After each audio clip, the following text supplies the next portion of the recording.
The first thing Sirius Black heard when he opened his eyes was rain. Not the polite drizzle London wore like a habit, but real rain, fat and insistent, striking roof tiles and window panes with the stubborn rhythm of a world that refused to pause for grief. It came down in sheets, guttering off slate and spilling from ledges, drumming the night into a single sound that left no room for silence. Sirius lay on a narrow bed in a room that smelled faintly of medicinal herbs, damp wool, and old paper. The ceiling above him was low and slanted like an attic, crossed by a dark beam that looked older than the wall, older than the people who were now breaking under it. A thin blanket scratched at his skin. His shirt clung to him with the sourness of dried sweat and rain. He tried to sit up. His ribs objected with a sharp, bright pain that made the world flash white at the edges. He sucked in air through his teeth and forced himself upright anyway, because the moment he lay still, the memories would come in. He was already too late. There was a kettle somewhere, starting to whistle, and then stopping abruptly, like someone had put a hand over its mouth. Soft footsteps crossed a floorboard that complained quietly. A door creaked. Remus Lupin stepped into the room with a mug in each hand, steam curling up in slow strands toward his face. He looked like he hadn't slept in days, and that wasn't new. Not really, but there was something harsher in it now, as if sleep was no longer a thing the world permitted. His hair was damp at the ends, as if he'd been out in the rain and simply forgotten to dry. A shallow cut marked his cheek, already scabbed, and there was bruising under one eye that had turned the skin a sickly yellow-green. His clothes were clean in the way a person made themselves clean when they were trying not to fall apart. His hands were steady. His eyes were steadier. Easy, Remus said, voice low, like he didn't trust the room not to shatter if spoken to too loudly. You're awake. Sirius stared at him. For a moment the world refused to align. Remus here meant it hadn't been a dream.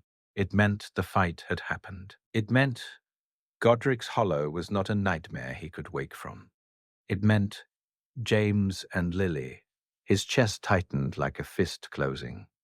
Where is he? Sirius rasped. His throat felt scraped raw like he'd been screaming. Maybe he had. Where's Harry? Remus set the mugs down on a small table by the bed. He didn't reach for Sirius immediately. He waited the way you waited, with a frightened animal, careful not to startle it into something dangerous. He's alive, Remus said. The words hit Sirius like a spell. Not a stunning one, something stranger.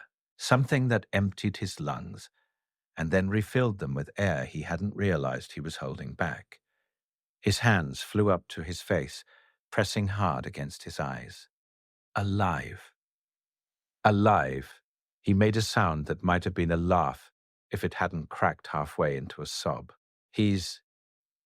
Sirius couldn't finish. He shook his head, palm still over his eyes, and forced the words out anyway. He's alive. Remus's voice softened, just a fraction. He's with Albus, for now. Safe. Sirius dropped his hands. For now, rain hammered the roof. Somewhere downstairs, a pipe ticked as it cooled. Sirius realized he was trembling. There are people who will want him, Remus said quietly. You know that. They won't touch him. Sirius said it like a vow, like a threat, like he could carve the words into the world and make them true. That's not a plan, Remus replied, very gently. Sirius's mouth twisted. A plan would be what, then? Trust the ministry? Trust the auras? Trust the same system that let Voldemort get so close that he could walk into a house and... He broke off. His throat closed around the end of it. He could see it too clearly. The ruined hallway, the smell of smoke and shattered magic, the impossible absence where James should have been standing with his grin and his wand and his terrible jokes. The silence where Lily's voice should have been. Remus didn't look away. He never did. That was part of the cruelty of loving him. He would stand in front of the ugliest truths and refuse to flinch.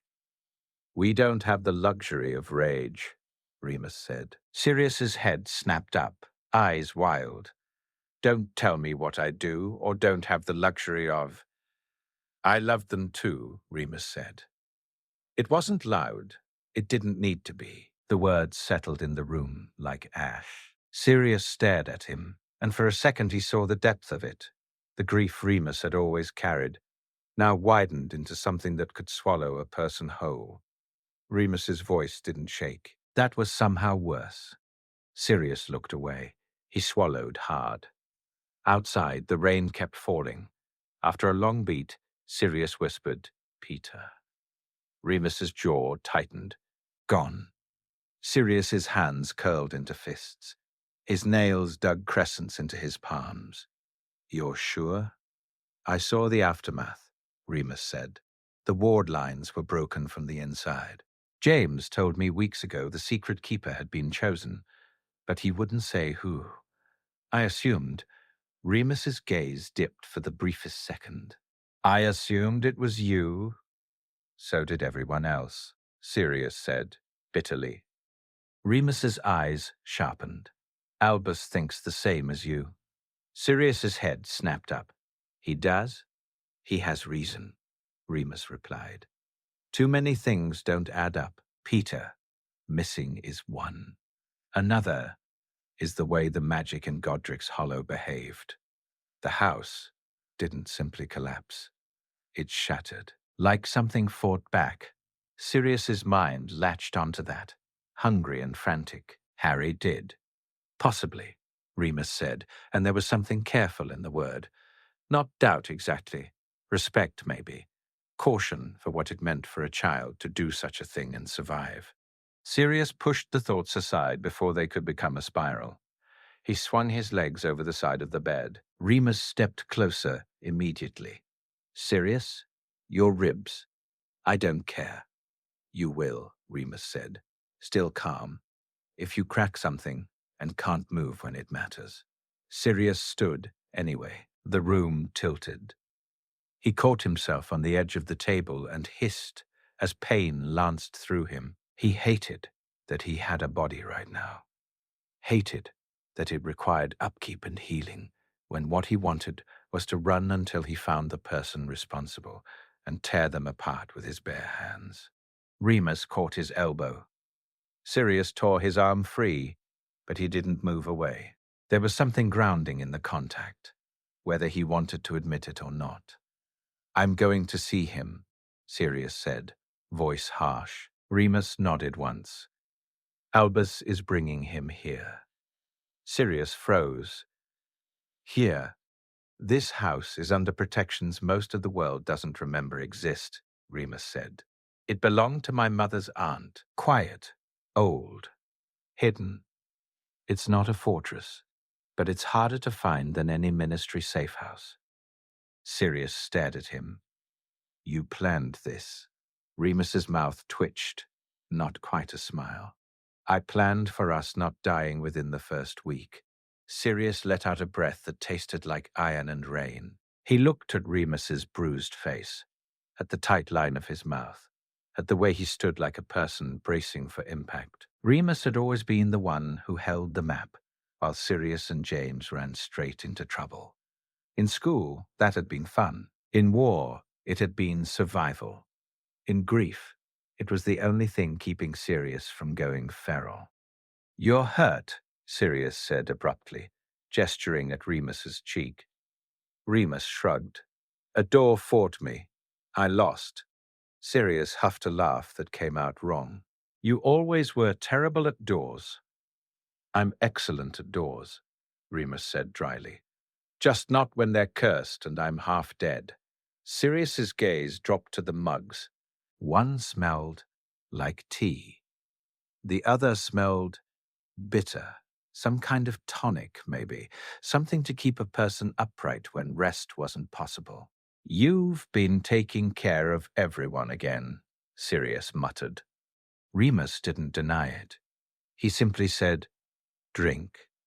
Then you can pace all you like."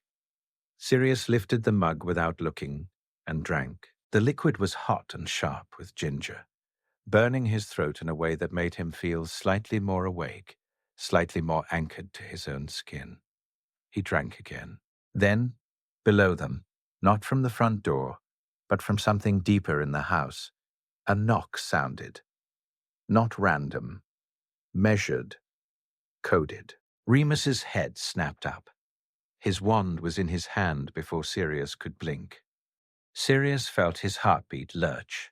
Remus moved first, striding out into the narrow hallway, silent in a way Sirius never managed. Sirius followed anyway, ribs screaming with every step, because there was only one thing in the world that mattered now, and he could feel it approaching like lightning. They reached the entry hall. The front door had wards woven over it, like invisible ivy, old magic that made the air feel thicker near the wood. Remus pressed his wand to a point near the handle and murmured something Sirius didn't catch. A soft click answered. The wards loosened. Remus opened the door. Dumbledore stood on the threshold, rain dripping from the brim of his hat. His robes were darker than usual, soaked at the hem. He looked older than Sirius remembered, and yet his eyes were sharp with a cold sort of urgency.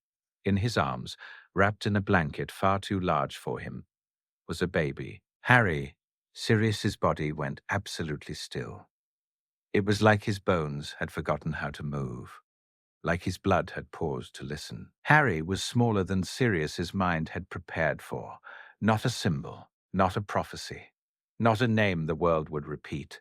Just a child, cheeks flushed with sleep, messy dark hair sticking up in damp tufts, and on his forehead, a thin, angry line, like a lightning bolt. Sirius's throat tightened so violently he thought he might choke. Dumbledore's gaze flicked past Remus and landed on Sirius. For a fraction of a second, something like relief crossed the old man's face, quickly buried under responsibility. "Sirius," Dumbledore said softly, "I am glad you are awake." Sirius stepped forward and nearly stumbled. Remus's hand hovered near his elbow, ready to catch him, but Sirius held himself upright by sheer will. "Let me," Sirius whispered. Dumbledore didn't hesitate. He shifted the bundle carefully and placed Harry into Sirius's arms. The moment Harry's weight settled against him, something inside Sirius broke and mended at the same time. Harry was warm, alive, breathing. Sirius looked down and saw the baby's tiny hand curl around the fabric of Sirius's shirt, fingers closing with instinctive trust, as if Sirius was the only solid thing in the universe. Sirius's vision blurred. "I'm here," Sirius whispered, voice shaking. "I've got you. I've got you, pup." Harry blinked up at him with wide green eyes. James's eyes, and for a heartbeat Sirius felt like he'd been punched clean through the chest. Then Harry yawned. His mouth opened impossibly wide, his face scrunching with offended exhaustion, and he settled his head against Sirius's chest, as if that was where he belonged. Sirius made a sound that was half laugh, half sob. Remus watched, expression carefully controlled, but his eyes shone. Dumbledore cleared his throat softly. "There are decisions we must make." Sirius looked up sharply, still holding Harry as if letting go would be fatal. "He's staying with me." "Sirius, you know the blood protections that can be invoked." "No." The words snapped out of Sirius like a curse. Harry stirred, and Sirius immediately lowered his voice, rage compressed into a whisper that was somehow more dangerous. "No, don't you dare. Don't you put him on a doorstep like a parcel. Don't you tell me he has to grow up unloved because it's convenient." "It is not convenience," Dumbledore said, and for once the kindness in his tone didn't fully mask the steel beneath. "It is ancient magic. I don't care if it's older than Merlin," Sirius hissed. "James and Lily didn't die so their child could be dumped with strangers who hate magic. They didn't die so he could be punished for surviving. Remus stepped forward, quiet but present. Albus, he said softly. Dumbledore's gaze flicked to him. Remus? Remus's voice stayed calm, like he was soothing a room full of sharp edges. Tell him the truth. A pause. Rain drummed on the doorstep. Dumbledore's shoulders sagged a fraction, as if the night had finally caught up with him. The Ministry is already asking questions, Dumbledore said.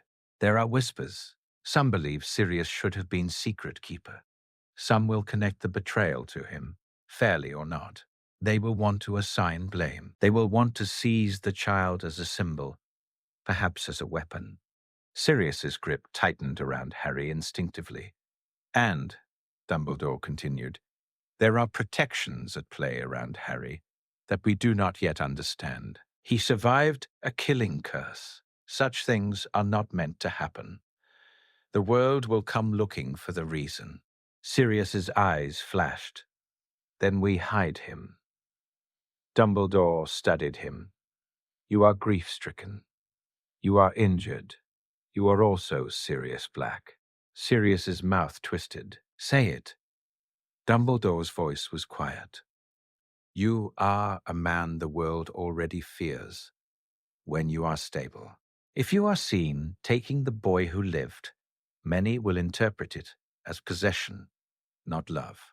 Sirius's face went cold. I don't care what they interpret. You will, Dumbledore replied, when they come with legal orders and wands and righteous certainty. Remus stepped closer, and when he spoke his voice wasn't accusing, just steady. Albus isn't wrong about the pressure, but he's wrong if he thinks the answer is a doorstep. Dumbledore's eyes sharpened. And what do you propose? Remus didn't look away. We raise him, here, underwards, quietly, with people who actually loved his parents. Dumbledore's gaze flicked to Harry's sleeping face, then back to Sirius. Sirius must be seen, he said. His innocence must be established beyond argument. If the Ministry chooses him as a scapegoat, they won't, Sirius snarled. Remus's tone was gentle but firm. They might. They're frightened. They need someone to blame. And Sirius, you aren't good at looking harmless. Sirius's laugh was sharp. I can look harmless. Watch me. Remus's mouth twitched. That was the least convincing sentence you've ever said. Dumbledore's expression softened. Just barely. There is another matter. Remus's face tightened. Peter. No, Dumbledore said. Not Peter. Another child. Sirius blinked. What? Dumbledore's eyes went distant, as if seeing a different hallway, a different kind of danger. There have been incidents. Muggle-born children, showing early magic. Families frightened. A rising undercurrent of hatred that did not die with Voldemort. It merely went to ground. Remus's jaw clenched, like the words hit something old and personal. One family, Dumbledore continued, is particularly vulnerable. They are good people, unconnected, but their daughter's magic is intense, bright, difficult to hide. Sirius frowned, confused, and still raw. What does that have to do with Hermione? The name landed strangely, like a door opening into a room Sirius hadn't known existed. Dumbledore nodded. Hermione Granger. She is 7, perhaps 8. She has already begun reading books that should not exist in a Muggle home. She has already begun correcting adults with the kind of certainty that makes frightened people angry. And there are those who have started paying attention. Sirius stared at Dumbledore, then at Remus. So what? We're collecting children now? Remus's eyes flashed, not with anger, something sharper. We're preventing another doorstep, he said. Sirius looked down at Harry, at the scar, at the tiny hand still curled in his shirt. And he understood suddenly, with a bitter clarity, the war did not end in Godric's Hollow. The war had simply changed shape. Sirius lifted his gaze. "Fine," he said, voice low. "Then we do it properly. We keep them safe. Both of them." Dumbledore watched him for a long moment, measuring not his words but his intent, the thing beneath the fury. At last, Dumbledore nodded once. "Then we begin tonight." Sirius tightened his hold on Harry, as if making a promise the universe could hear. The rain kept falling, relentless and alive. And inside the small hidden house, two men who had lost everything began, in the quietest way possible, to build something back. By morning, the rain had softened into a thin mist that clung to the windows like breath. Sirius hadn't slept. Every time his eyes drifted shut, he saw green light, or rubble, or James's grin splitting his face as he said something stupid and brave, or Lily's hands pushing Harry into Sirius's arms with a look that begged him not to fail. Sleep, it turned out, was not something grief allowed easily. Harry, however, slept like a person who had decided the world was safe because warm arms existed. Sirius sat in the battered armchair near the fireplace, with Harry bundled against his chest, one long finger resting lightly along the baby's spine, as if he could count each breath and make sure it stayed in the right rhythm. The fire had been lit at some point during the night. He didn't remember doing it.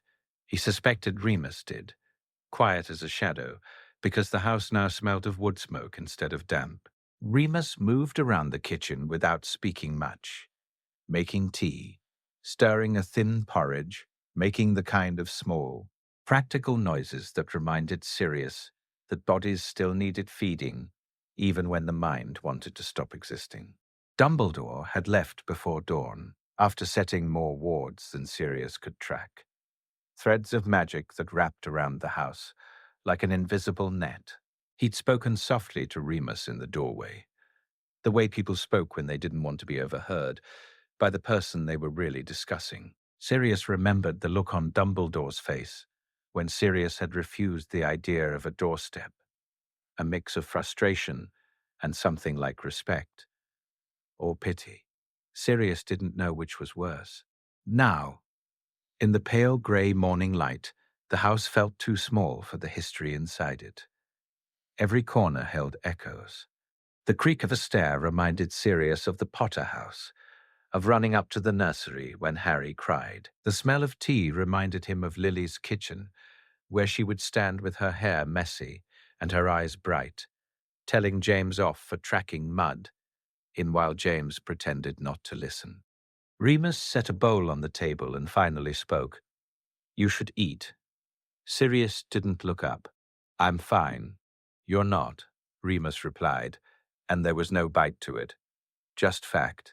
You're bleeding through your bandage, your ribs are still cracked, and you haven't eaten since my best friend died.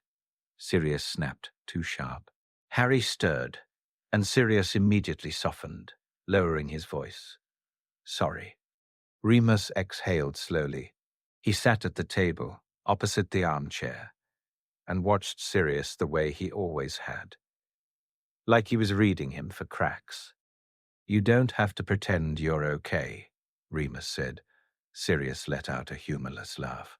"I'm not pretending. That's not what I meant." Sirius looked down at Harry's face. In sleep, Harry looked painfully like James. Not in features exactly, but in the way his mouth turned up slightly at one corner, as if he was dreaming something funny and was determined to keep it to himself. Sirius's throat tightened. "I don't know how to do this," he whispered before he could stop himself. Remus didn't react like Sirius had confessed weakness. He simply nodded, as if it made sense. "Neither do I." Sirius blinked, caught off guard. "You." Remus's mouth curved faintly. "I've read books. I've watched other people do it. I've held Harry a few times. But raising a child isn't a spell you can practice until you get it right." Sirius's fingers flexed against Harry's blanket. James wanted me to be his godfather. It was supposed to be weekends, birthday presents, teaching him how to fly too early, and getting yelled at by Lily. Remus's gaze softened. And now it's morning porridge and endless nappies and trying not to die. Don't say that, Sirius muttered, instinctively fierce. Remus gave him a look. Sirius, we are still in a war. Voldemort may be gone, but the people who served him are not all dead. Some will pretend they were cursed. Some will run.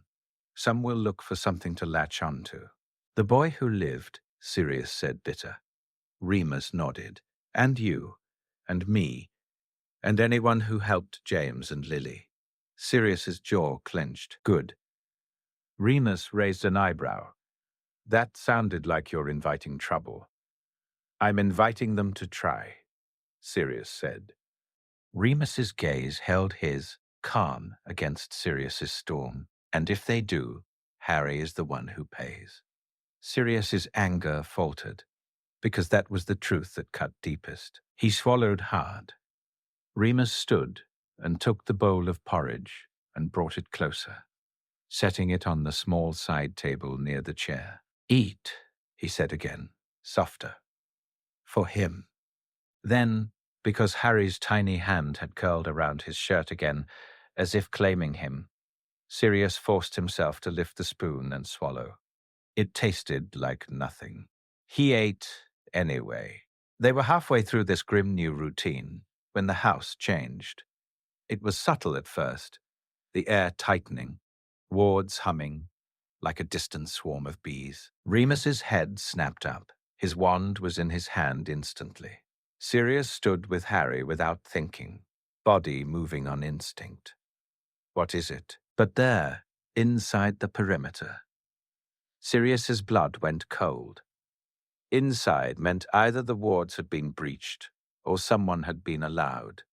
Remus moved toward the front room where the strongest ward line sat, a thin shimmer in the air that Sirius couldn't see unless he unfocused his eyes. Sirius followed, heart hammering. Then there was a knock, not on the outer door, on the inner one, a knock that felt respectful, careful, as if whoever stood there was afraid to scare the house itself. Remus exhaled. Albus, he said, and sounded both relieved and irritated. Sirius didn't relax. He tightened his hold on Harry. Remus opened the door. Dumbledore stood there again, but this time he wasn't alone.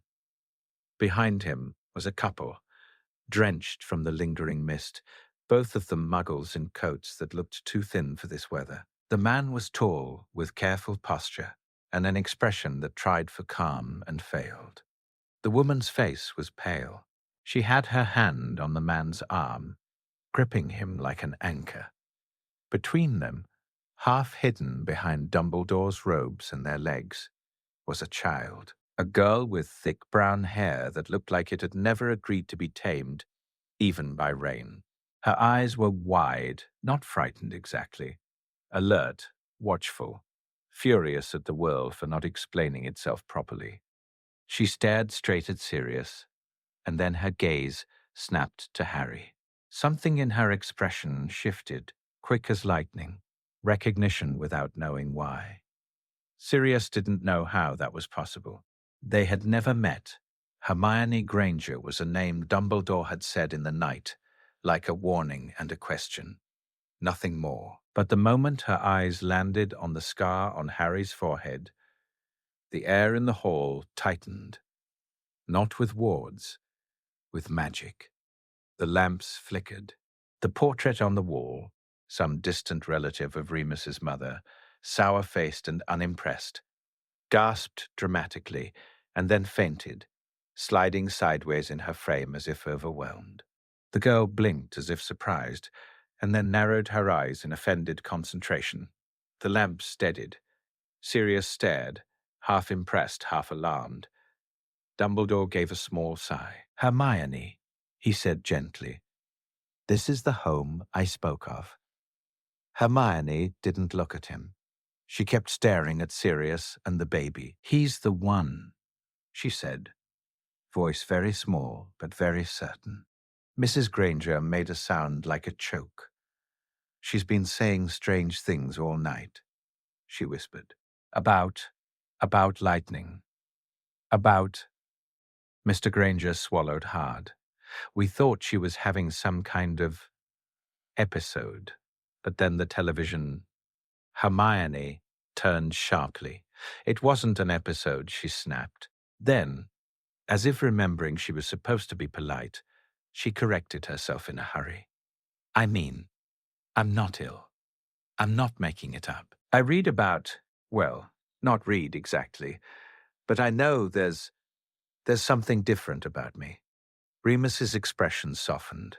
He knelt slightly, bringing himself closer to Hermione's height, without towering over her. "You're not ill," he said calmly. "You're a witch."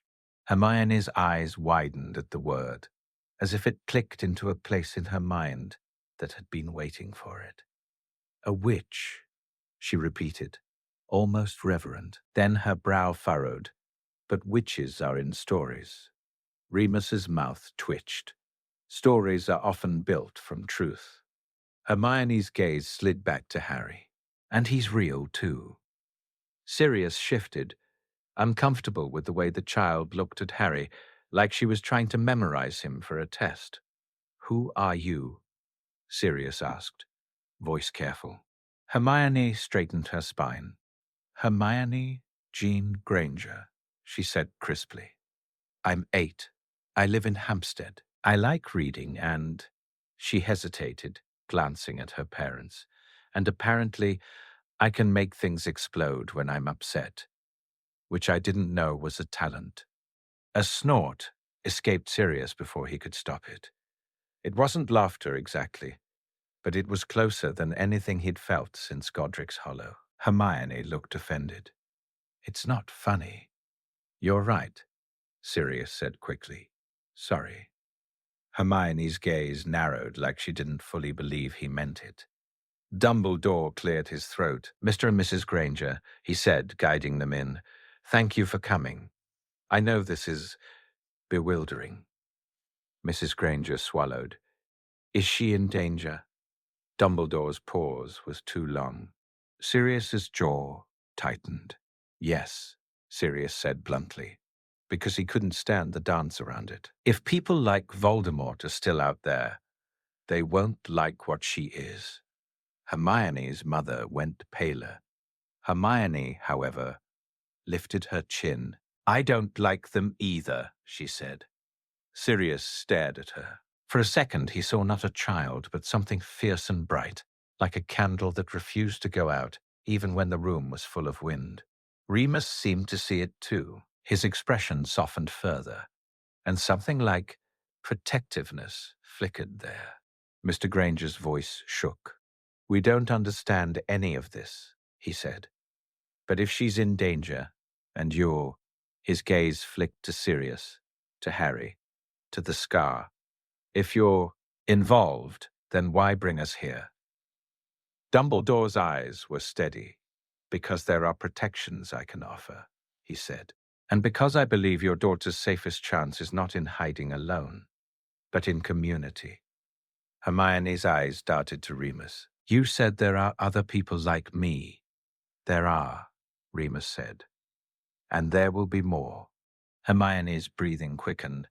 Excitement and fear braided together. "Do I get to learn spells?"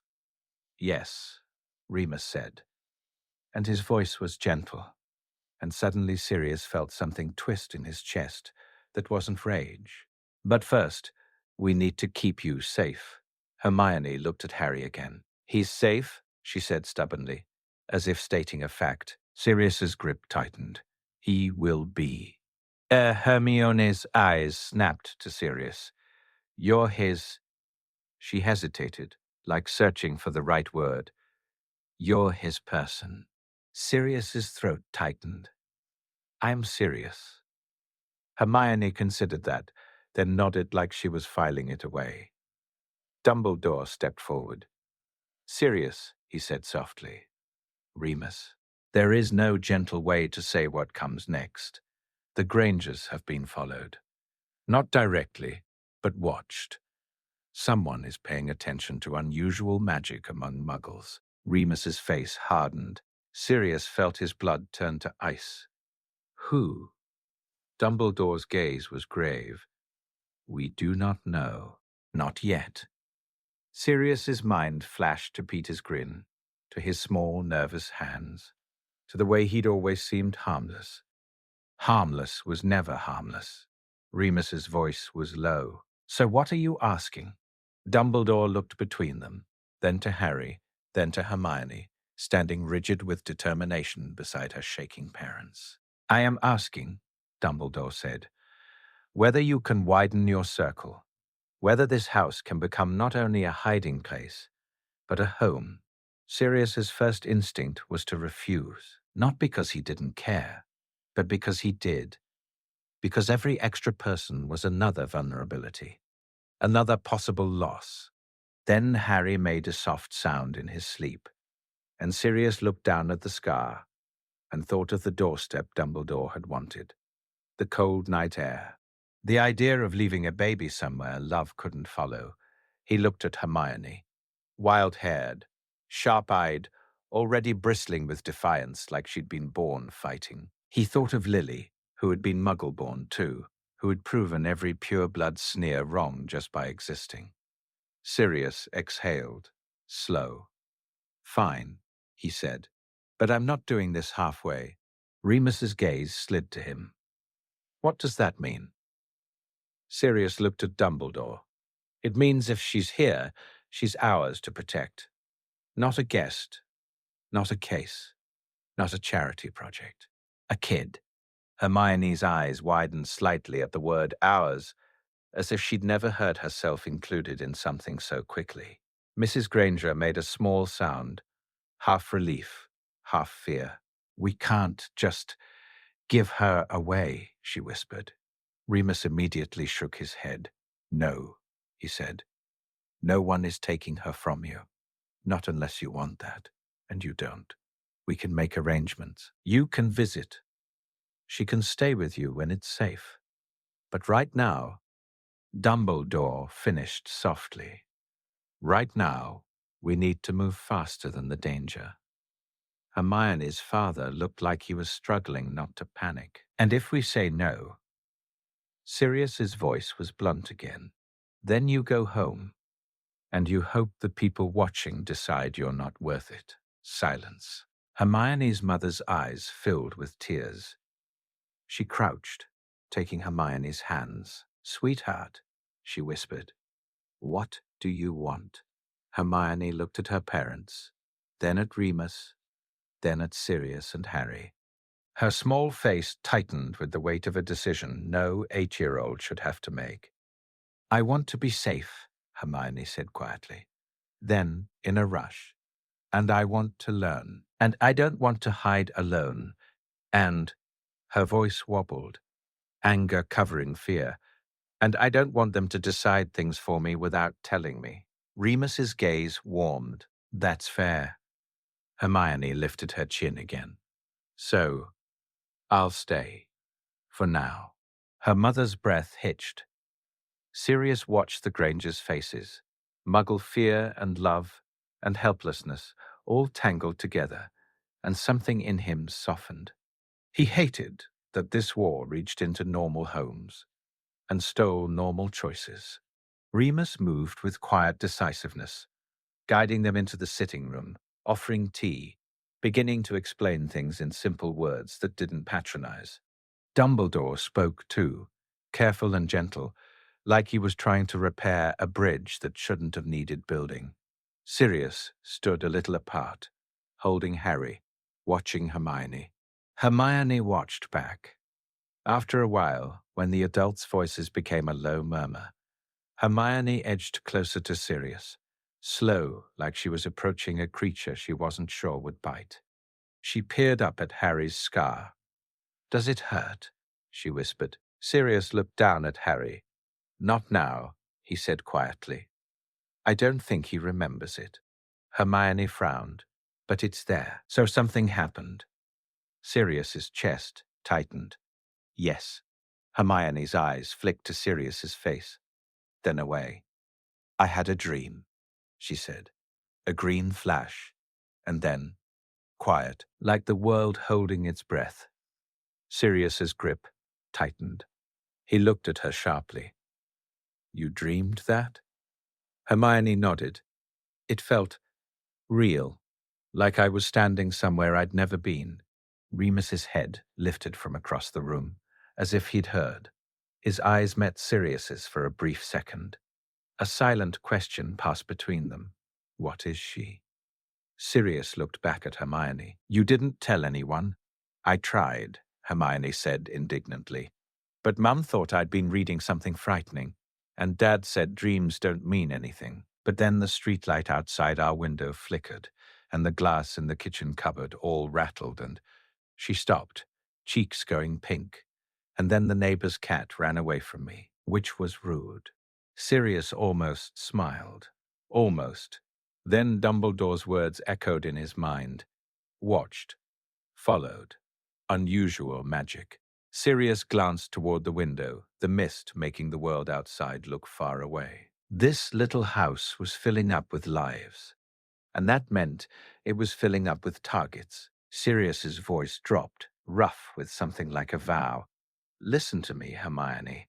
Hermione looked up, startled by the seriousness. If you're staying here, Sirius said, then you follow rules. Not because I like rules, I hate rules, but because people out there would hurt you if they could. Hermione's eyes flared. I'm not stupid. Sirius snorted. No, that's the problem. Hermione blinked, then looked offended again. What's that supposed to mean? It means you'll try to solve everything yourself, Sirius said, quiet and fierce. And you can't. Not yet. Not when you're 8 and the world is full of grown monsters. Hermione swallowed, but she didn't look away. And you're going to stop them? Sirius met her stare. Yes. Hermione nodded once, satisfied, as if that was the correct answer to a question on a test. Then, very carefully, she lifted one hand toward Harry. She hesitated, glancing at Sirius for permission without quite admitting she wanted it. Sirius adjusted Harry slightly and lowered him a fraction, making space. Hermione touched the blanket near Harry's fist, not daring to touch his skin.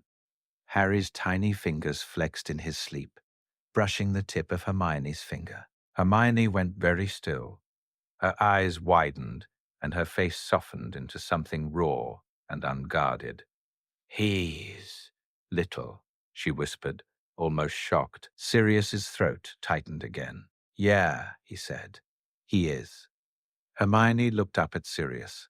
We have to keep him safe, she said, as if Sirius hadn't already carved that promise into his bones. Sirius's mouth twitched. We will. And for the first time since Godric's Hollow, Sirius felt something else join the grief inside him. Not hope, not yet, but a direction, a purpose that wasn't just revenge. Because now it wasn't only Harry. It was also a wild-haired, muggle-born girl with too much magic and too much mind, standing in the middle of a hidden house, like she'd always belonged there. And Sirius realized with a strange, sharp clarity that if the world insisted on turning children into battlegrounds, then he and Remus would become the walls. The first week was not heroic. It wasn't a montage of brave decisions and triumphant spells.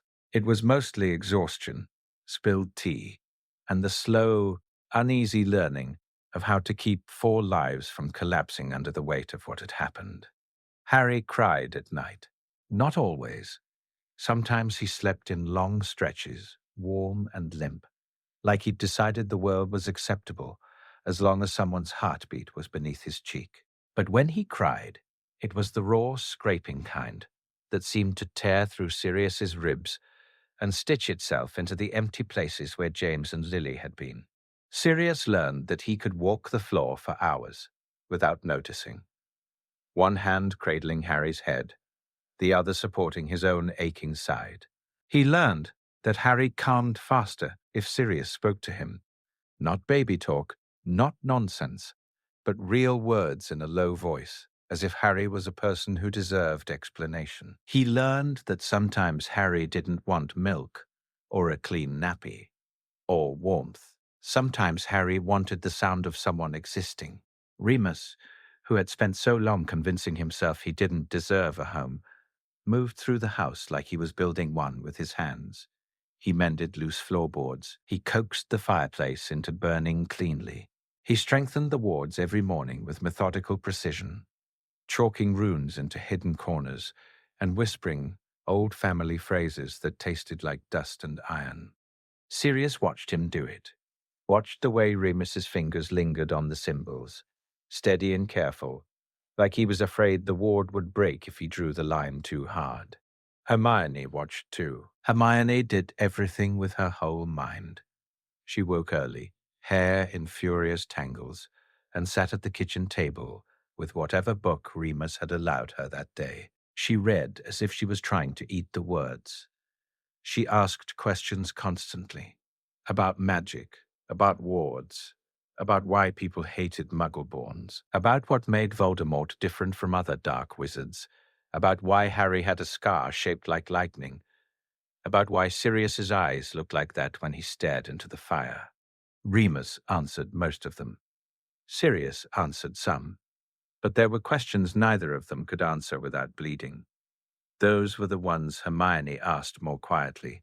And then there were the rules. On the third day, after Hermione had wandered too close to the boundary line of the outer ward because she'd noticed a slight vibration in the air and wanted to investigate it, Sirius snapped. Not a careful reprimand, a real one. Are you trying to get yourself killed?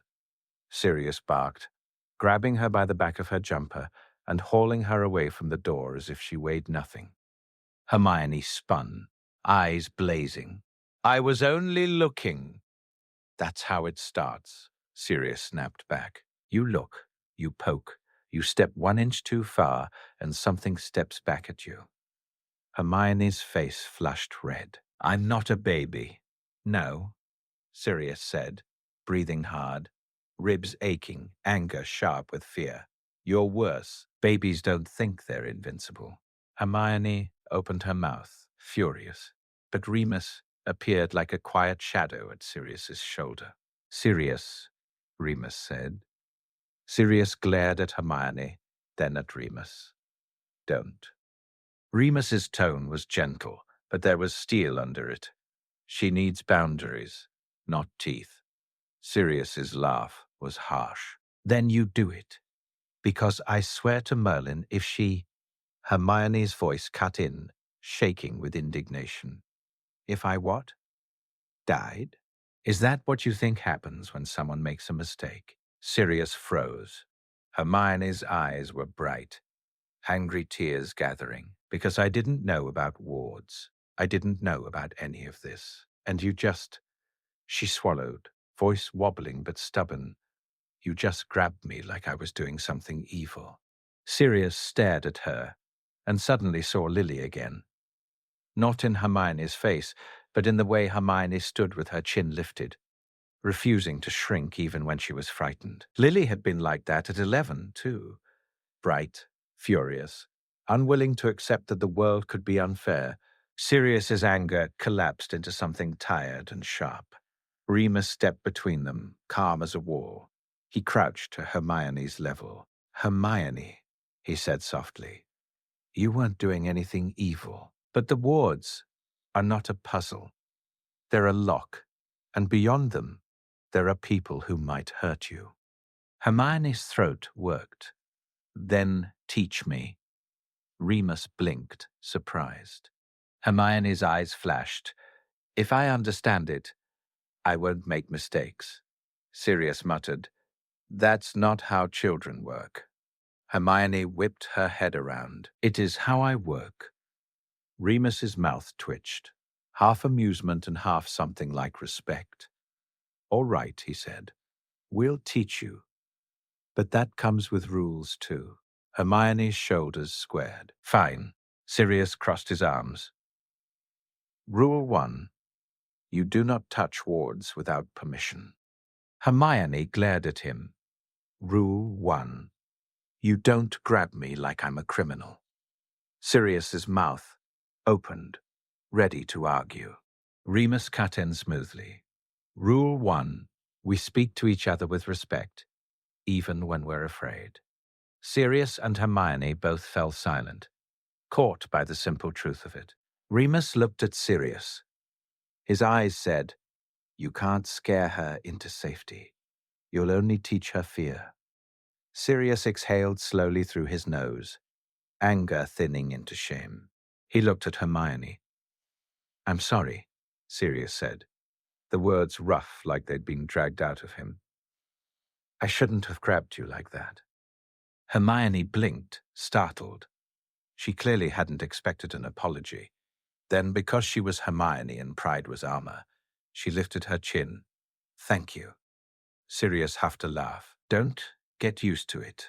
Hermione's mouth twitched, despite herself. And that was how the household formed. Not with perfect harmony, but with collisions that sparked and then cooled into something sturdier. They set schedules. Remus made a chart, because Remus made charts when the world felt chaotic. Morning, check wards. Feed Harry. Breakfast. Reading time for Hermione. Quiet hour for Sirius, which was Remus's polite way of saying, sit down before you fall over. Afternoon. Practical lessons for Hermione. Basic magical theory explained in terms she could understand without a wand. Remus taught her about intent, about the way magic wasn't only words but will, shaped through focus and emotion. Sirius, when he was less raw, taught her about danger, how to listen for footsteps, how to notice when the world went too quiet, how to read faces. Evening, dinner, a second ward check. Stories, because Hermione insisted on them, and because Harry seemed to calm when voices filled the room. At night, one of them stayed awake. They took turns. Remus never complained, but Sirius noticed that Remus always volunteered for the hardest nights. Full moon nights, nights when the wind howled and the house creaked with old fear. On the 5th day, Sirius finally asked. They were in the kitchen, late, the house silent except for the soft crackle of the dying fire. Harry slept in a basket lined with blankets near the hearth. Hermione had fallen asleep at the table with her head on an open book. Ink smudged on her cheek, like she tried to take notes in her dreams. Sirius watched Remus wash dishes, sleeves rolled up, movements steady. You're still doing it, Sirius said quietly. Remus didn't look up. Doing what? Taking everything on, Sirius said. Like if you carry it, no one else has to. Remus's hands paused briefly in the water.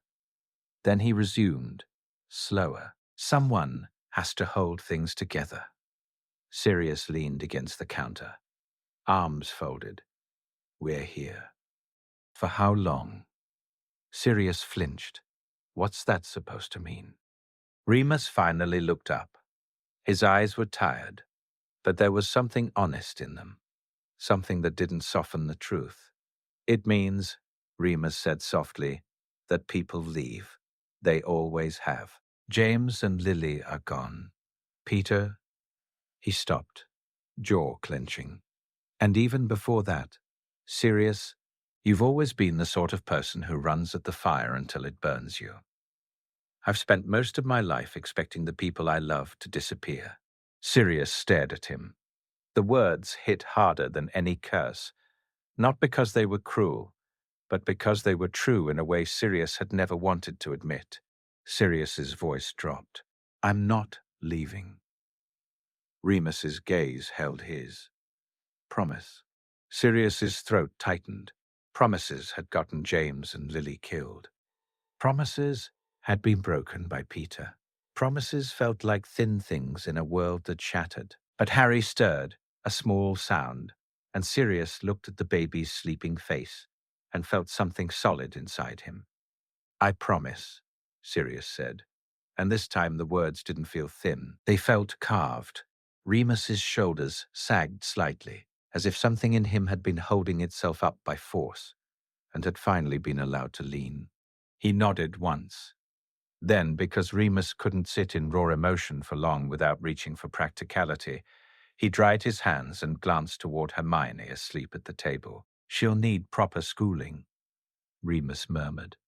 Sirius snorted quietly. "She's 8, and already making lesson plans for herself." Remus's mouth curved faintly. "She asked me today, how long until she gets a wand?" Sirius's gaze flicked to Hermione, hair spilling over the page. "And what did you tell her?" Remus's eyes softened. "That wands are tools, not answers, and that patience is a kind of magic, too." Sirius hummed, unconvinced. "She'll hate that." "She did," Remus admitted. "She argued for 10 minutes. Sirius's laugh was softer this time, surprised out of him. Then his smile faded as a new thought crept in. "Dumbledore hasn't come back," Sirius said quietly. Remus's expression tightened. "He said he would contact us when he had news." "Which means he has news," Sirius said. "And it's bad."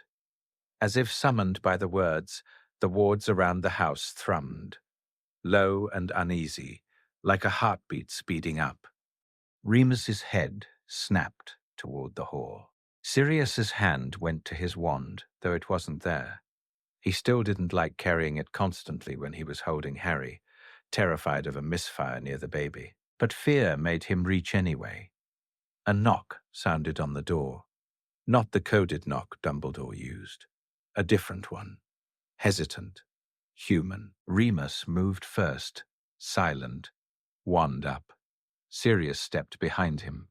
Harry held tight against his chest, body angled like a shield. Remus pressed his wand to the ward seam and whispered. The air shimmered.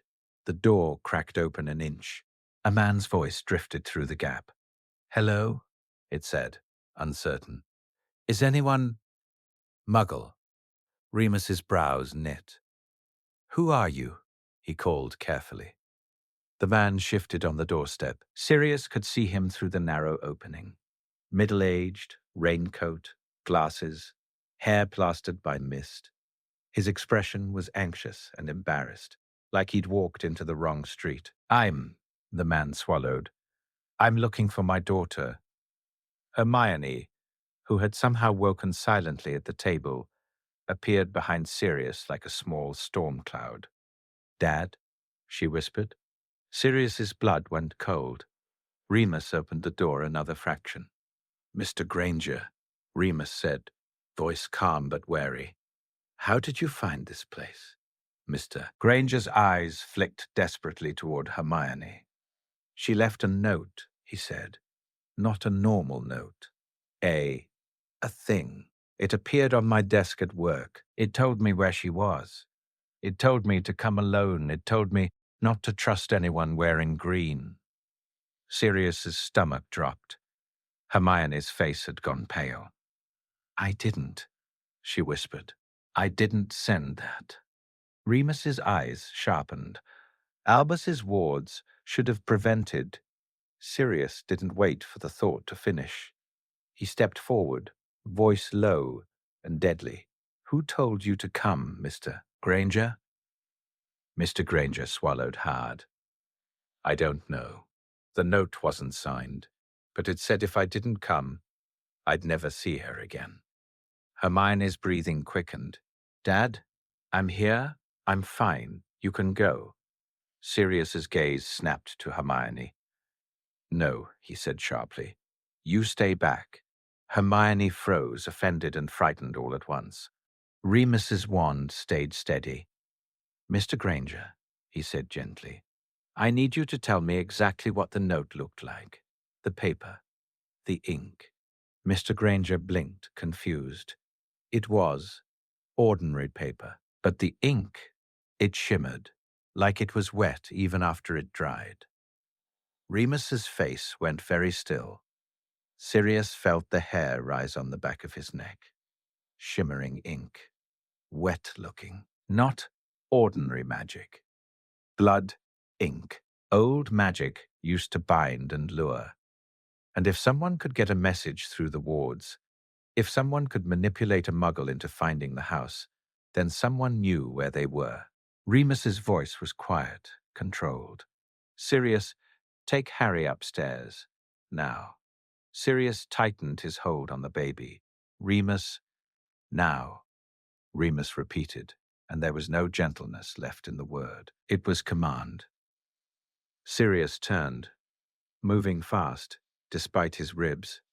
Harry held tight, heart hammering. Behind him, Hermione's voice rose, sharp with panic. What's happening? Remus didn't answer her with words. He flicked his wand, and the front room door slammed shut on its own, not trapping them exactly, separating them, dividing the danger. Sirius climbed the stairs 2 at a time, pain flaring, and shoved open the attic bedroom door. He set Harry's basket down and crouched beside it, wand finally in his hand, breathing hard. Below, the wards thrummed again, louder. The house felt like it was bracing. Then a sound came through the floorboards, muffled but unmistakable. A crack. Apparition. Sirius's blood turned to ice. Someone had just entered the warded space without knocking, which meant they weren't merely watching anymore. They were coming. Sirius stayed crouched beside Harry's basket, wand raised, listening with every nerve. The house was old enough that sound traveled strangely. Sometimes a whisper downstairs arrived like a shout. Sometimes footsteps became a soft, deceptive sigh. But he could feel the change in the air, the way you felt a storm build before thunder. The wards weren't just humming now. They were vibrating, a low tension that made his teeth itch. Harry stirred, made a small, complaining noise, and Sirius leaned closer. "It's all right," Sirius whispered, voice fierce with tenderness. "You sleep. I'm here." The baby's fingers flexed once, then relaxed. He settled back into sleep, trusting in a way that was both beautiful and terrifying. Sirius forced himself to breathe. Downstairs, voices rose. Remus is calm. Hermione's panicked. Mr. Granger's confused. And underneath them, something else. A tone of smoothness, like honey poured over broken glass. A stranger. Sirius's grip tightened on his wand. He moved to the door and cracked it open, silent, peering down the staircase through the narrow gap. From this angle, he could see the front room. Remus stood between the door and the rest of the house, wand steady. Hermione was behind him, half hidden, hair wild, eyes huge. Mr. Granger stood near the threshold, shoulders tense, looking like he wanted to bolt but couldn't leave his daughter. And near the fireplace, as if he'd always belonged there, stood a man in emerald robes. He was handsome, in a neat, unsettling way. Dark hair combed back, smile polished, eyes bright. His posture was relaxed, too relaxed, as if appearing inside a warded safehouse was a social inconvenience, rather than an act of violence. He held his hands open, palms visible, the gesture of a man trying to look harmless. Sirius hated him instantly. "Remus Lupin," the man said smoothly, voice warm. "How very domestic." Remus's voice remained controlled. "You're inside my wards." The man gave a small shrug, as if that was a silly detail. "Wards can be persuaded." Hermione made a small sound, half growl, half gasp. "Dad, don't listen to him," she blurted. Mr. Granger turned his head, bewildered. "Hermione, I don't even know who he is." The stranger's smile widened. "Of course you don't. Hello, Mr. Granger. I'm sorry about the note. That must have frightened you." Hermione's eyes flashed. "You wrote it." The man inclined his head slightly, as if acknowledging a clever student. "I did. It was necessary." Remus's wand did not waver. Who are you?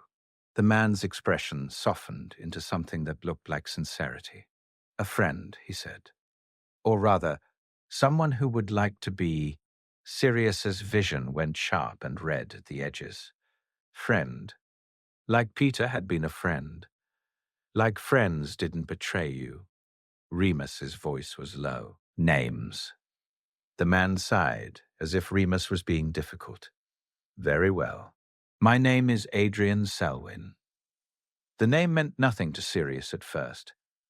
Then it scraped across something in his memory. Selwyn. A pure-blood name.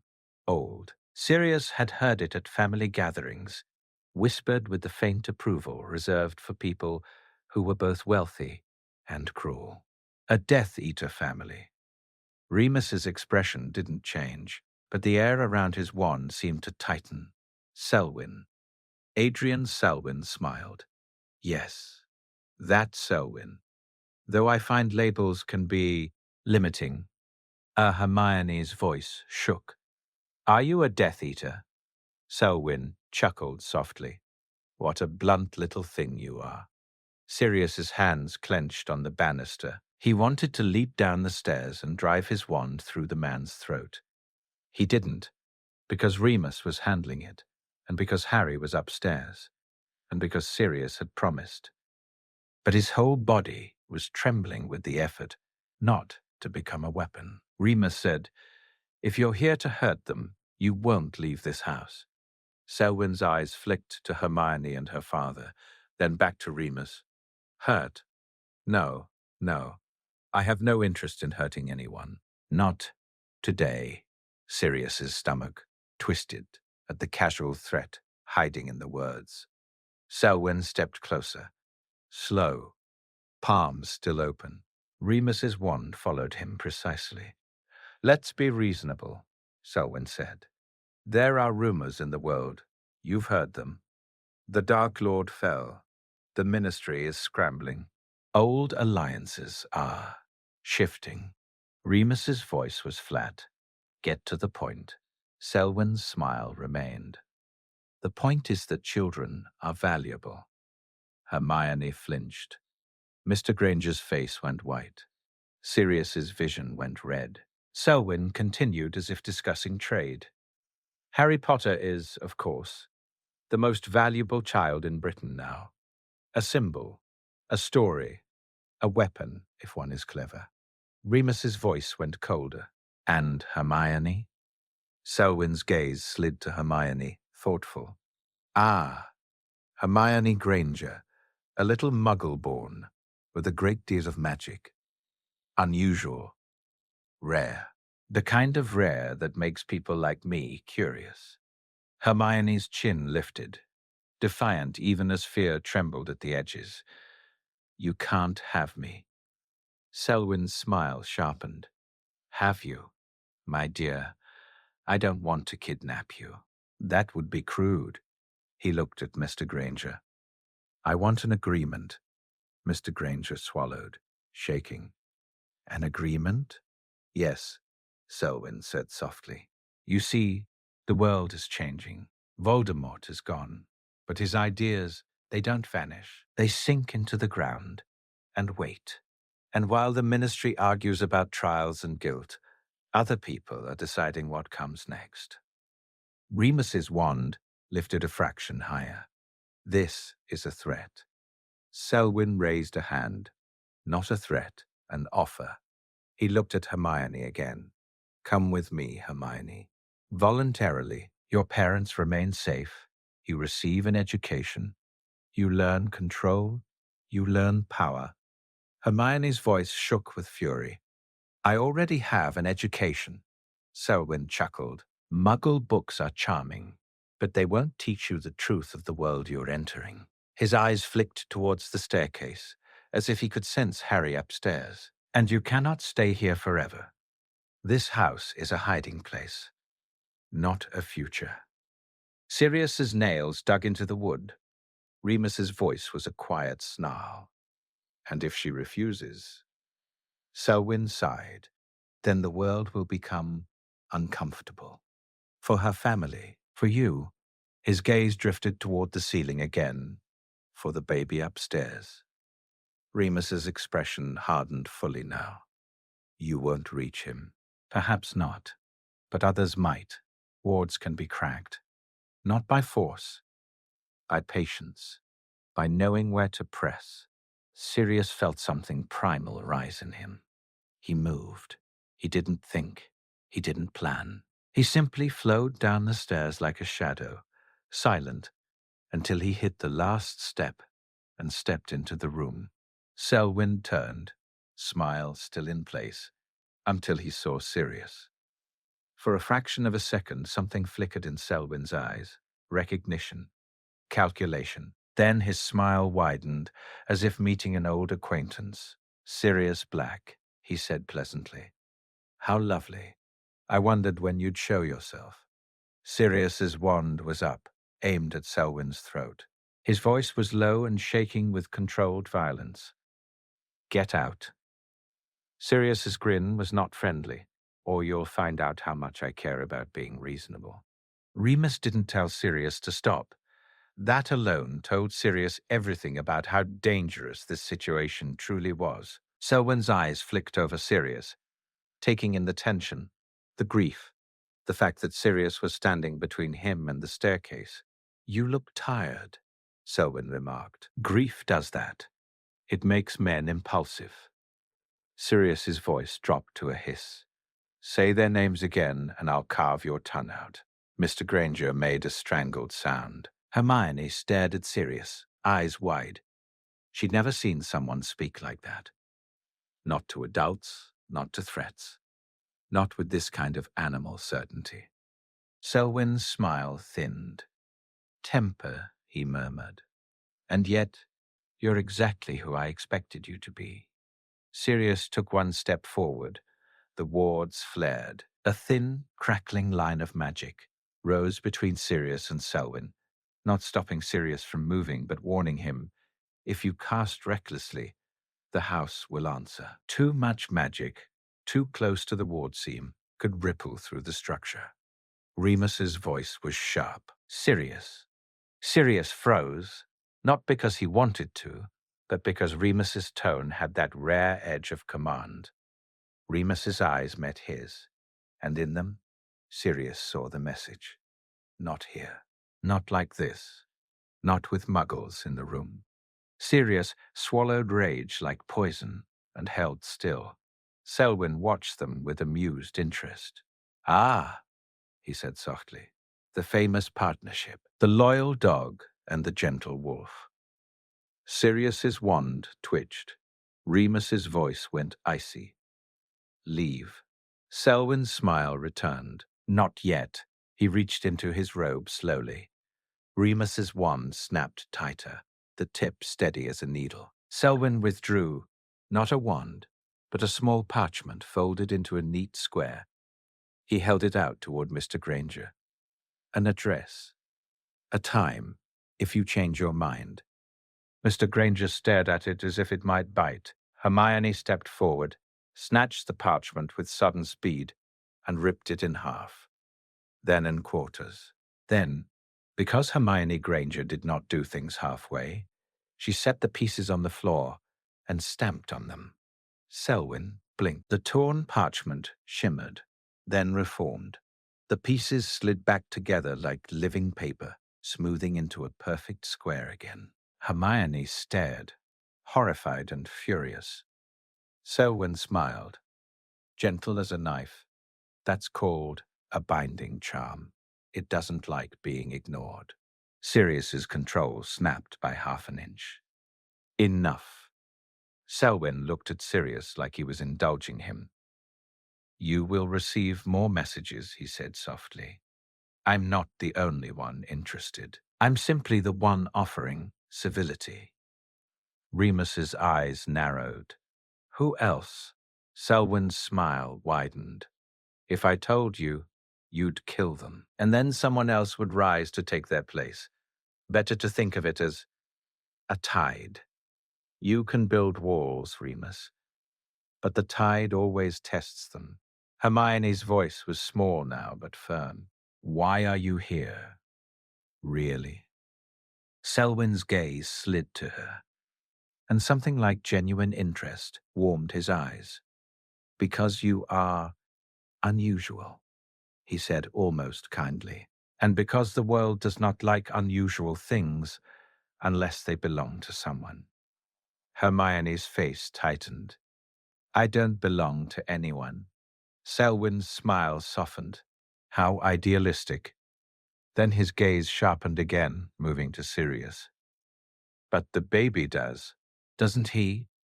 Sirius's wand rose a fraction higher. Try it. Selwyn raised both hands in surrender. Still smiling. I won't. Not today. Then he looked at Remus. But I'll ask you a question before I go, Remus Lupin. How long can you keep this up? Remus's voice was flat. As long as it takes. Selwyn's eyes gleamed. And what happens when the moon comes? When your body becomes something you can't control? When you're locked away behind your own precautions, and Sirius is alone with 2 children and a house full of fear. Sirius felt the words like a punch. Remus didn't flinch. But Sirius saw the smallest tightening at the corner of his mouth. Selwyn's smile was almost sympathetic. You see, that's the weakness. Not the wards, not the magic, the people. Remus's voice was dangerously calm. Get out. Selwyn inclined his head, satisfied. Very well. I'll go. For now.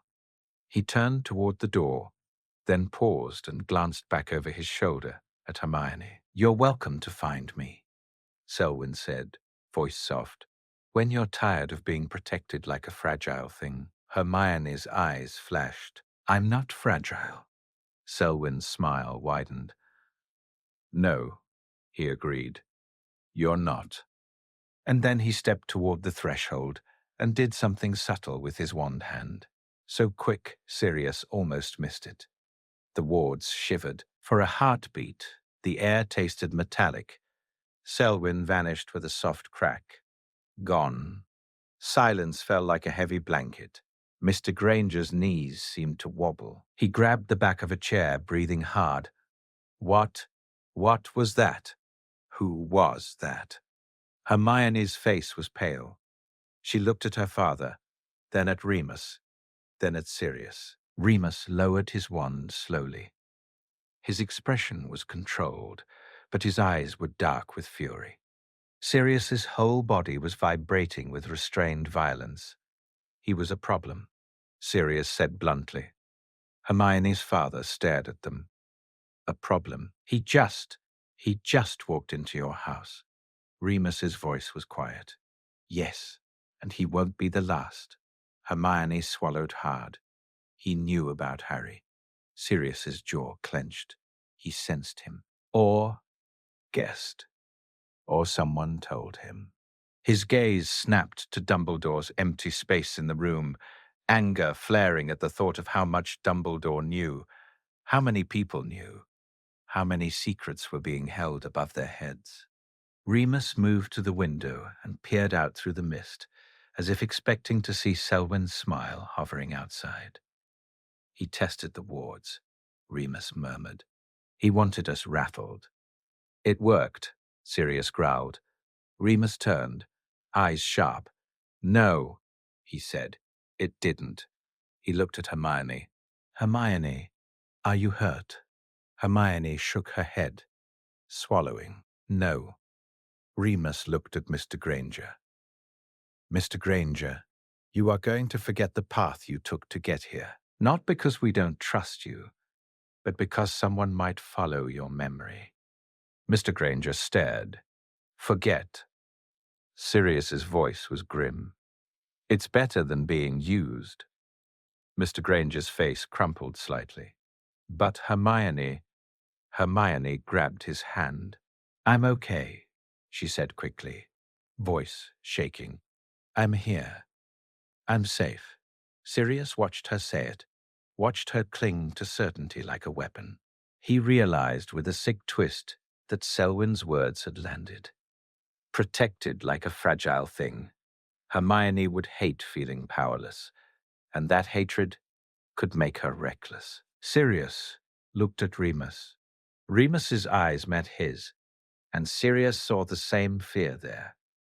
If we don't give her control, she'll chase it somewhere dangerous. Remus spoke first. We're going to adjust the wards. Sirius nodded. And we're going to talk to Dumbledore. Remus's voice was tight. Yes. Hermione's father swallowed. And me, what do I do? Remus's expression softened just a fraction. You go home, he said gently. You act normal. You love your daughter, and when we can, we will bring her to you. Mr. Granger's eyes filled with tears he seemed furious at. How can you ask me to leave her here after that man? Sirius's voice cut in, rough but honest. Because if you take her back right now, he'll come again. And next time, he won't knock. Mr. Granger flinched. Hermione squeezed his hand harder. Dad, she whispered, please. For a long moment, Mr. Granger looked like he might break. Then he nodded, small and defeated. All right, he whispered. All right. Remus stepped closer, wand raised. This will feel like forgetting a dream, Remus said softly. You'll remember you love Hermione. You'll remember she's away somewhere safe. You won't remember how to find this place. Mr. Granger swallowed. Will she remember me? Remus's eyes softened. Yes. Sirius watched Hermione's face. Her jaw trembled, but she lifted her chin anyway. Remus murmured the charm. Mr. Granger blinked, his eyes unfocused for a second, then cleared, confused and tired. He looked around, frowning. Hermione. I'm here, Hermione said quickly, stepping forward and hugging him tight. Mr. Granger stiffened, then hugged her back instinctively, brow furrowed, as if he didn't know why he'd come, but knew, deep down, that he'd needed this. Hermione pulled back, eyes shining. You have to go now, she whispered. Mr. Granger swallowed. Yes, I suppose I should. Sirius opened the door, watching the misty street beyond. It looked empty. It looked harmless. Sirius no longer trusted harmless things. Mr. Granger stepped out, turning once, frowning as if trying to place faces in a story he couldn't quite recall. Then he walked away into the fog. The moment the door shut, Hermione's composure cracked. She shook, a small shudder through her whole body, then pressed her fists to her eyes like she could push fear away by force. Sirius's anger melted into something else. Recognition. He'd felt that same urge to punch grief until it behaved. Hermione whispered, He said I could find him. Remus's voice was immediate, firm. You will not. Hermione's eyes flashed, tears still clinging. I didn't say I would. Sirius stepped closer. His voice was low. He wants you curious. He wants you angry at us. That's the point. Hermione swallowed hard. I hate that he can just do that. Walk in, talk like he owns the air. Sirius's mouth twisted. Welcome to the war. Hermione looked up. Then teach me to fight. Remus's gaze softened, but his voice stayed firm. We will. Safely. Hermione's hands clenched. Safely feels like a cage. Sirius's heart tightened. He crouched slightly, meeting her eyes the way Remus had earlier. Listen to me, he said, voice rough. Cages are built to keep you in. This is built to keep them out. That's the difference. Hermione stared at him, breathing hard. Then, very quietly, she whispered, He called you a dog. Sirius's mouth twitched, a sharp, humorless curve. I've been called worse. Hermione's eyes flicked to Remus. And he called you a wolf. Remus's expression went still. Hermione hesitated, then said, careful and sincere, he was trying to make you feel ashamed. Remus's gaze softened, just a fraction. Yes. Well, it didn't work. Sirius felt something shift in his chest. Not hope, but something like it. Remus exhaled slowly. We need to reinforce everything, he said. And we need to tell Albus what happened, immediately. Sirius nodded. And we need to start planning for the full moon. Remus's jaw tightened. Sirius's voice was low and fierce. Selwyn was right about one thing. They'll test the people.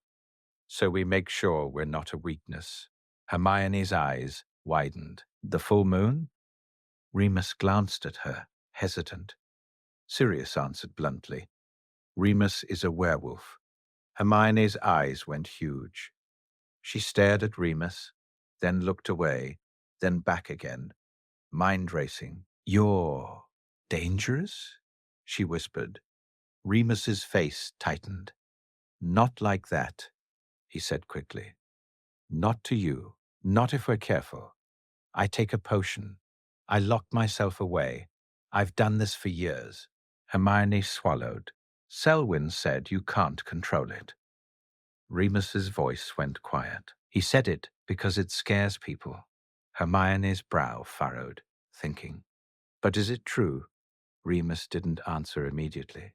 Sirius did, voice steady. It's true that it's hard. And it's true that Remus hates it more than anyone else. But it's also true that he's still Remus. Hermione looked at Remus again. So, we make a plan, she said, voice firm, like she'd decided fear was a problem to solve. Remus blinked. Yes, good. Because if someone thinks your worst night makes you weak, then they're wrong. We just have to prove it. Sirius stared at her, this 8-year-old with shaking hands and a spine made of stubbornness, and felt something like pride sharpen through the dread. The house creaked around them, wards humming, fire crackling softly. Outside, the mist thickened, and somewhere beyond it, Adrian Selwyn smiled, already planning the next test. The full moon arrived like a deadline. Remus tried not to let the house feel it, but Sirius noticed the small changes anyway. The way Remus checked the ward lines twice instead of once. The way his hands lingered on the runes, as if asking them to hold. The way he ate less. The way he smiled at Hermione a fraction too brightly when she asked questions, like he was trying to leave her a memory of calm. Hermione noticed too, of course. Hermione noticed everything. On the afternoon before the moon rose, she sat on the floor of the sitting room with 3 books spread around her like fortifications, pages marked with bits of parchment and scribbled notes in tidy handwriting. Sirius watched her from the doorway, Harry on his hip, and felt a strange tightness in his chest that wasn't grief exactly. It was awe. Hermione was 8, and she was building a plan with the seriousness of a general. Remus sat at the table, writing something. More runes, more ward sequences, his handwriting slightly tighter than usual. Every so often he glanced toward the window and the pale sky beyond it. Sirius set Harry's basket down near the hearth and crossed the room. He leaned over Hermione's shoulder. What's all this? Sirius asked. Hermione didn't look up. Contingencies. Sirius snorted. You've been here 2 weeks. Yes, Hermione said crisply. And in those 2 weeks, someone broke into our house and tried to bargain for me like I was a book to borrow. Remus's quill paused. Sirius's jaw clenched. Fair. Hermione tapped a line in one of the books. According to this, she said, werewolves have enhanced senses and strength and an urge to hunt. Hermione continued quickly. But this is a very biased text, because it's written by someone who thinks werewolves are basically monsters. And also he keeps using the word filthy, which is... She stopped, noticing Remus's face. Her voice softened, but only a little. because Hermione did not know how to be gentle without also being honest. It's not accurate about you. Remus looked up. For a moment, his eyes were exposed. Tired, wary, grateful in a way that hurt. Thank you, Remus said quietly. Hermione nodded once, satisfied, then turned the page. Anyway, if the potion works, you'll be you. But if something goes wrong, we need layers. Sirius stared at her. Layers. Hermione looked up at him like he was slow. Yes, like in maths. You don't trust one number. You check it 3 ways. Sirius huffed a laugh. Of course. Remus set his quill down. Hermione, he said gently, the potion will work. It always has. Hermione's eyes narrowed. Always is not the same as guaranteed. Remus's mouth tightened faintly. That's true. Sirius leaned back against the wall, arms crossed. What are you thinking? Hermione pointed at her notes. We need to keep you secure. We need to keep Harry secure. We need to make sure no one uses the full moon as a distraction. Remus's gaze sharpened. That's the real risk. Sirius nodded slowly. Selwyn's words echoed. When the moon comes, when you're locked away, when Sirius is alone with 2 children and a house full of fear. Sirius had hated how accurately Selwyn had found the pressure point. They spent the afternoon preparing. Remus reinforced the inner door that led to the cellar, a thick, old oak door that already had iron bands across it. He added runes on the hinges and the frame. The magic smelled metallic, like a storm about to break. Sirius carried supplies downstairs: water, blankets, a bucket, a stack of old cushions. He tried to pretend it was ordinary preparation, like setting up a guest room. But the cellar air was cold and damp and tasted like earth, and it made his skin crawl with the knowledge of what would happen there. Hermione insisted on helping. Sirius wanted to refuse, but Remus shook his head. She needs to feel part of it, Remus murmured. Not excluded. Exclusion turns into fear. So Hermione carried blankets with grim determination, jaw clenched like she was marching into battle. Every time she glanced at the heavy door, her eyes flickered with something that wasn't discussed. It was worry. For Remus. Sirius saw it and felt a strange, fierce warmth. At dusk, Remus took the potion.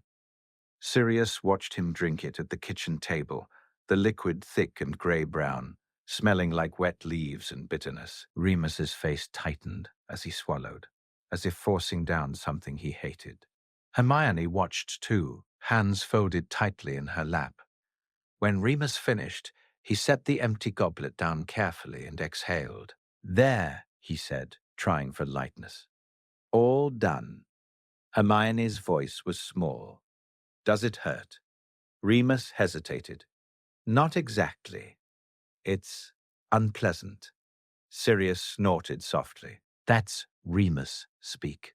For horrific. Remus shot him a look. Thank you. Hermione leaned forward, frowning. Why does it have to be unpleasant? If it's meant to help you, shouldn't it be? Magic isn't always kind, Remus said quietly. Sirius watched Hermione absorb that, watched her expression tighten as she filed the injustice away like a problem she intended to solve one day. The moon rose behind clouds. They could feel it before they saw it. A pressure in the air, a pull beneath the skin. Remus's hands began to tremble. He stood abruptly, as if sitting still was suddenly impossible. It's time, Remus said, voice tight. Hermione rose too, breathing shallow. We're coming with you. No, Hermione. You stay upstairs with Sirius. Hermione's eyes flashed. I'm not leaving you alone down there. Remus's voice stayed gentle but firm. I need you safe. Hermione's chin lifted. I need you safe too. Sirius stepped closer and put a hand on Hermione's shoulder. Not hard, but grounding. "We're not abandoning him," Sirius said quietly. "We're following the plan." Hermione's throat worked. Plans can fail. Sirius's grip tightened slightly. "Then we improvise." Hermione looked up at him, searching his face. Sirius met her gaze with steady certainty, even though he didn't feel steady at all. Finally, Hermione nodded, sharp and reluctant. Remus swallowed, jaw clenched, and walked toward the cellar door. Sirius followed him to the top of the stairs. He didn't go down. He watched Remus step into the darkness and descend, one hand on the railing, shoulders tense like he was walking toward a fight he couldn't win but would show up for anyway. At the bottom, Remus turned back and looked up. His eyes met Sirius's. "Lock it," Remus said softly. Sirius's throat tightened. He nodded once. Remus stepped through the doorway. Sirius closed the door. He drew the wards across it with his wand, hands steady by force alone, and the runes on the frame flared faintly, then sank into the wood. Hermione stood beside him, fists clenched. "What if he—" she started. "He won't," Sirius said too quickly. Hermione stared at the door as if she could will it to stay solid. Then the first sound came from behind it, a low groan, human and not human, like pain dragged across the throat. Hermione flinched hard. Sirius's jaw locked. Another sound. Bones shifting. A wet crackle. A breath that hitched and then deepened into something heavier. Hermione's eyes went wide. Shining with tears she refused to let fall. She pressed her palms flat against her thighs, grounding herself. Sirius looked down at her, at this child forced to hear the worst part of the world behind a door, and anger rose in him like fire. Not at Remus, at the world, at Selwyn, at Voldemort, at every adult who had ever let children be the price. Sirius picked Hermione up without thinking, not like earlier when he'd grabbed her, but gently, lifting her as if she were lighter than fear. He carried her up the stairs and into the sitting room. Harry slept near the hearth, unaware. Hermione clung to Sirius's shoulder, silent, shaking. Sirius sat in the armchair with Hermione curled against him on one side, and Harry's basket close enough to touch. He wrapped an arm around Hermione and kept his wand in his other hand. They waited. The sounds from the cellar came in waves, growls, scraping, a heavy thud like a body slamming against stone. Hermione flinched at each one, her nails digging into Sirius's sleeve. Sirius kept breathing. He kept counting Harry's breaths. He kept listening for something else. Because Selwyn had been right about one thing, too. The moon was a distraction, and distractions were how people died. Hours passed like that, stretched thin and tense. Then, near midnight, the wards around the house thrummed again. Not the steady hum of protection, a pulse, a test. Sirius's spine went rigid. Hermione's head snapped up, eyes wide. "What is that?" she whispered. Sirius didn't answer. He rose silently and moved toward the window, wand raised. Outside, the world was silvered with moonlight, mist hanging low like smoke. The trees at the edge of the ward line stood still, black shapes against gray. And then Sirius saw it, a flicker of movement near the boundary. Not a person walking openly, but a shape crouched low, trying to blend with shadow. Sirius's grip tightened. He murmured a spell under his breath, a subtle one that made the ward lines shimmer faintly in his vision, highlighting anything that pressed too close. The crouched shape froze. Then it shifted, and Sirius caught the gleam of a mask. Not Selwyn, not emerald robes, a different kind of menace, more desperate, less polished. Someone testing, someone hoping the full moon meant the house was vulnerable. Sirius's teeth bared.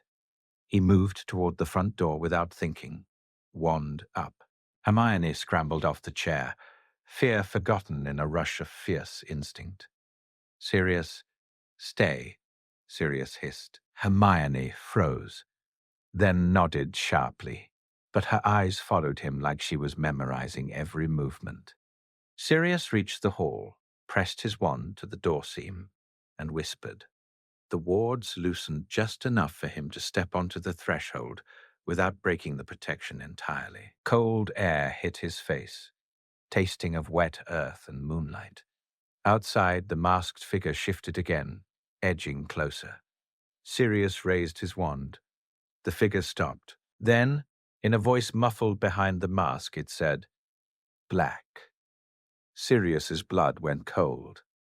The voice was familiar, not from friendship, from family gatherings where people smiled while sharpening knives. Who are you? Sirius demanded, though he already knew. The figure lifted its mask just enough for Sirius to see the pale line of a mouth, a smile. Your aunt sends her regards, the figure whispered. Sirius's stomach dropped. Bellatrix. The name wasn't spoken, but it hung in the air like a curse. Sirius felt rage surge. Hot and blinding. Get away from my house. The figure chuckled. So the mutt has a kennel now. Sirius's wand flashed. A spell shot out. Silent, fast. The figure darted aside with inhuman speed, the curse striking the ground and sending up a spray of dirt. Sirius swore and fired again, faster and more precise. The figure moved like someone trained for this, slipping between shadows, testing angles. They weren't here to fight. They were here to see if Sirius would leave the house, to pull him outward, to open space inside. Sirius realized it half a heartbeat too late. Behind him, inside the hall, the wards pulsed again, like something pressing from the inside now, not the outside. Sirius's head snapped toward the door. A shimmer ran through the ward line around the cellar door, visible even from here, like a thread being tugged. Not breaking. Distracting. Hermione's voice rose from inside, sharp with fear. Sirius. Sirius's heart slammed. He backed toward the doorway, wand still aimed at the masked figure. Nice try, Sirius snarled. The figure laughed softly. You can't be in two places at once, Black. Sirius's eyes flashed. Maybe not, but I'm not alone. He stepped back inside. The moment he crossed the threshold, the wards snapped tight again. He spun, sprinting toward the sitting room. Hermione stood near Harry's basket, wandless but rigid, eyes huge. The house itself seemed to hold its breath. Sirius ran past her toward the cellar door. The runes on the frame were flaring, responding to pressure. Not from Remus, from something else. Someone trying to tamper with it through the ward lines, like picking a lock with magic. Sirius felt cold fury settle into him. Clean and sharp, he pressed his wand to the door and whispered a counterword, layered over Remus's runes like iron over bone. The door shuddered, then steadied. From behind it, a snarl sounded. Remus, transformed, but coherent under the potion, furious at the intrusion. A warning. Sirius exhaled, shaking. Hermione edged closer, voice trembling. Someone's outside. Yes, Sirius said. Hermione swallowed hard. Are they going to? No. Sirius said again, and this time it wasn't denial. It was a promise backed by action. Not tonight. He moved back to the front window and peered out. The masked figure was gone. Only mist remained, swirling in moonlight like the world pretending innocence. Sirius's shoulders sagged slightly, adrenaline leaving him hollow. He turned back to Hermione. Hermione's face was pale, but her eyes were blazing. They used him, she whispered, voice shaking with anger. They used Remus as a distraction. Sirius nodded, jaw tight. Yes. Hermione's hands clenched. That's disgusting. Sirius stared at her. then at Harry sleeping peacefully, then toward the cellar door where Remus fought his own body behind locked wood. A thought formed hard and clear. They were being tested exactly the way Selwyn said. Not by strength, by timing, by fear, by guilt. Sirius looked at Hermione. "We're changing the plan," he said. Hermione blinked. "How?" Sirius's voice was low. "No more hiding in the same pattern. No more predictable weaknesses." Hermione's brow furrowed, mind already racing. "We need redundancy." Sirius's mouth twitched. "Yes, we need redundancy." Hermione nodded sharply. "And we need to know who that was." Sirius's eyes went dark. "Oh, we will." They spent the rest of the night awake, listening for footsteps that didn't come, watching the mist, feeling the moon crawl across the sky. When dawn finally grayed the windows, the house felt wrung out.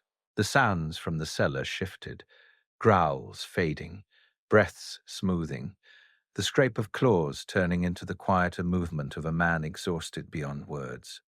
Sirius unlocked the cellar door carefully.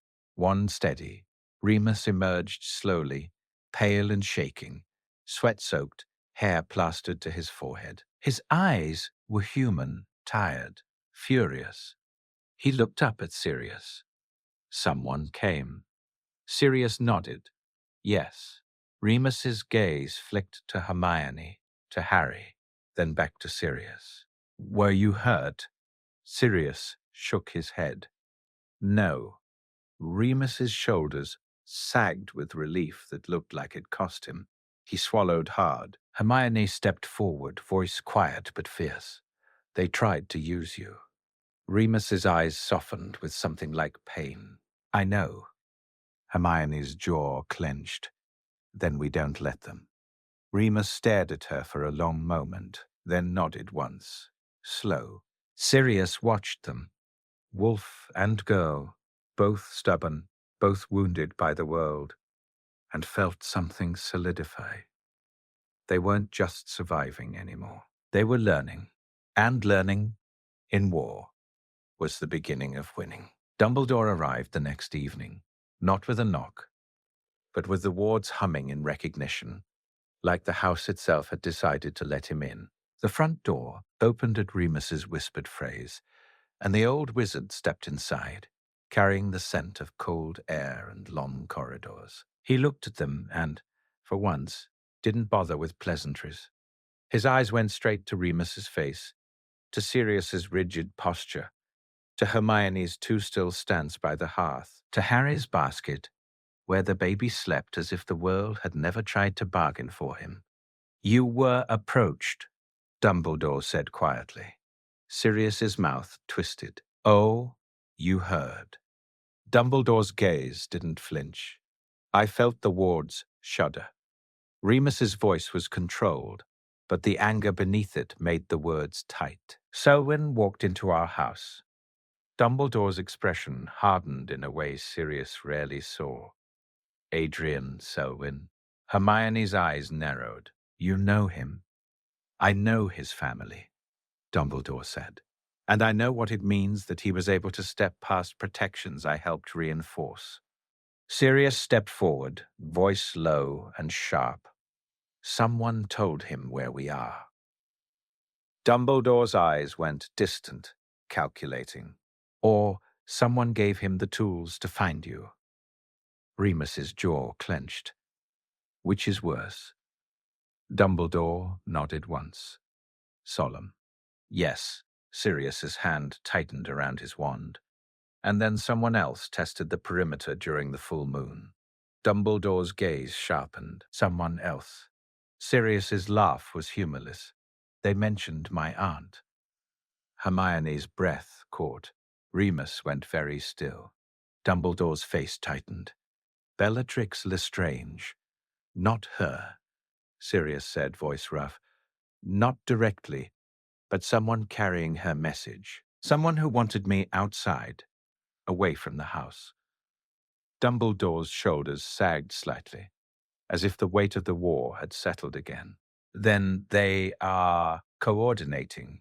Hermione's voice cut in, quick and furious. So what do we do? Dumbledore looked at her, and Sirius bristled automatically, ready to see the familiar gentle condescension adults offered children. But Dumbledore didn't do that. His gaze was steady and, for a moment, unusually honest. We stop being passive, Dumbledore said. Sirius blinked. That's new. Dumbledore's mouth twitched faintly. Even old men can learn. Remus folded his arms. Meaning? Dumbledore reached into his robes and withdrew a slim bundle of parchment. He set it on the table. A list, he said. Names of those I believe are moving now. Families who did not fall with Voldemort. People who are quietly testing the shape of the new world. Sirius's eyes flicked to the parchment with hunger and fury. And, Dumbledore continued, I am here to acknowledge something I resisted in the night at your doorstep, Sirius. Sirius's jaw tightened. Go on. Dumbledore looked toward Harry.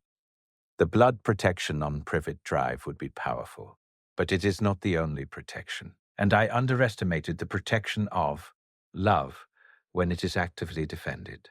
Sirius stared. Hermione's eyes widened slightly.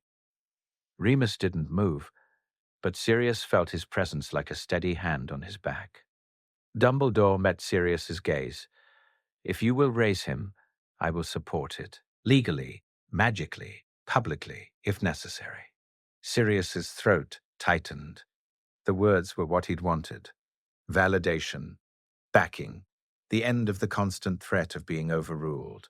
And yet they came with a taste of something bitter. The knowledge that Dumbledore's support could also mean Dumbledore's oversight. Sirius didn't like being overseen, but he looked at Harry's sleeping face and forced himself to swallow pride. Fine, Sirius said. Support it. Dumbledore nodded once, then glanced at Hermione. And you, Dumbledore said softly, are an unexpected complication. Excuse me? Remus's mouth twitched. Dumbledore's eyes warmed. I did not mean it as an insult. I mean you are rare. Hermione crossed her arms. I'm not a unicorn. No, Dumbledore agreed. You are something more practical. You are brilliant. And you are young enough that the world will try to shape you.